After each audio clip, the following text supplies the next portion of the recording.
আসসালামু আলাইকুম। আল্লাহ যাকে সম্মানিত করেন তাকে কোনো ব্যক্তি অসম্মানিত করতে পারে না। গতকালকে চট্টগ্রামের পেকুয়ায় এক ইসলামিক মাহফিল হয়েছে। সেখানে মিজানুর রহমান আজহারি আসছিল। ভিডিওতে যেটা দেখলাম 12 থেকে 15 লক্ষ মানুষের জমায়েত সেখানে হয়েছে। আলহামদুলিল্লাহ, সবই আল্লাহর ভালোবাসায় মিজানুর রহমান আজহারির আজকের এই জনপ্রিয়তা। কিছুদিন আগে বিপিনুর একটি কথা বলেছিলেন একটা টেলিভিশন টক শোতে,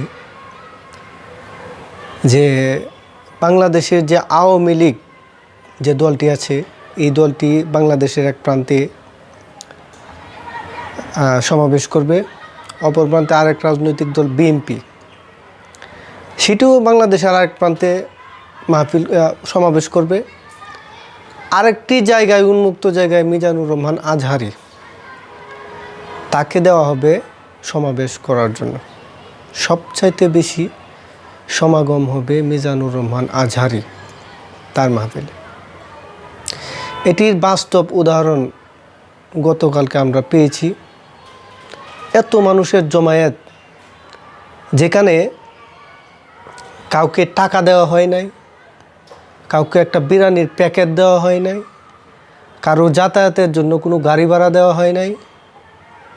তারপরেও আল্লাহর মহব্বতে এই মাহফিলে প্রত্যেকে স্বতঃস্ফূর্তভাবে অংশগ্রহণ করেছে।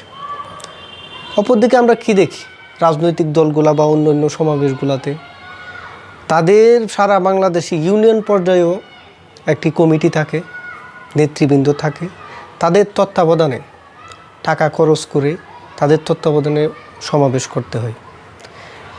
এটি আল্লাহর এক অশেষ রহমত। আল্লাহ যাকে পছন্দ করে তাকেই সম্মানিত করে। আপনি আমি চেষ্টা করেও এই সম্মান আমরা ক্ষুণ্ণ করতে পারবো না। যারা চেষ্টা করেছিল তাদের অবস্থানটা দেখেন আজকে কোথায়। আর মিজানুর রহমান আজহারি যারা বাধ্য করেছিল দেশ ত্যাগ করতে, তারা কোথায় আছে, কোথায় গেছে, তাদের মান সম্মান কোথায় গেছে?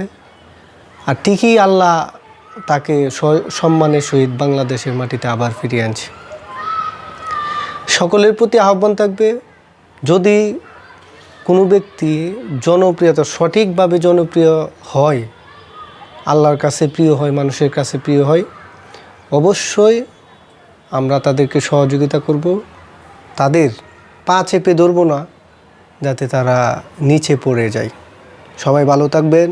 আসসালামু আলাইকুম।